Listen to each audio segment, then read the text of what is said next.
Cavernoma, I sent out a letter originally, I think, with a leaflet.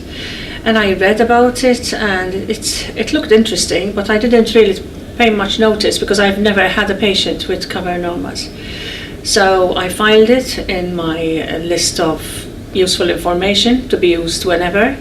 And I remember about 6 months to a year later, I saw a patient in clinic who was a small boy who, from the clinical history, I could tell had had a stroke and who had recovered very well from it. And that was my working diagnosis.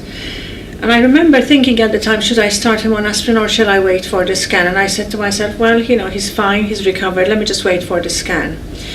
And I got a call when he was having the scan, actually, which is rather unusual, though our scanner department is very good. And they said, Grace, please pop around as soon as you can because this patient has multiple cavernous hemangiomas. And I was really shocked because I was not expecting that. I was expecting an old resolved infarct.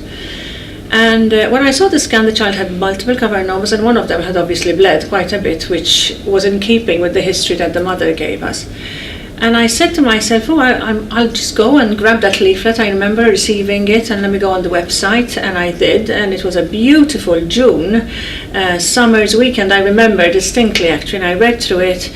And I went to the website and I said, the website's good, it's excellent, and it's a very good starting place to inform my patients.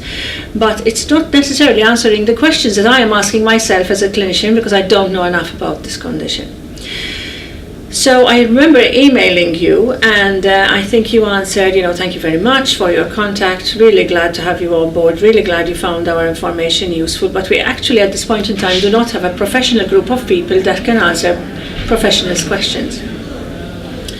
So what I did is I printed off copies of the leaflet, I gave the patient an extra appointment, called them in urgently, and I remember, of course, it was shocking for them, of course, they were upset because there was something else that they had to deal with, but on the other hand, they were relieved, I think, that there was an answer for this very dramatic episode that her son had suffered. They were grateful for the leaflet information, and they were grateful they had something to take back to explain to their family what multiple cavernomas were. And they also could tell from what was written on the leaflet that my plan of action was the right way forward, i.e. involving the geneticists, consulting with the neurosurgeon, seeing them in clinic, planning for operations if possible, etc. So in my mind, that one single leaflet really enabled the patient-doctor interaction to a very long-lasting degree, actually, because we are still extremely friendly now, and I think we have an enormous respect for one another. So that is how my interaction with cavernoma started.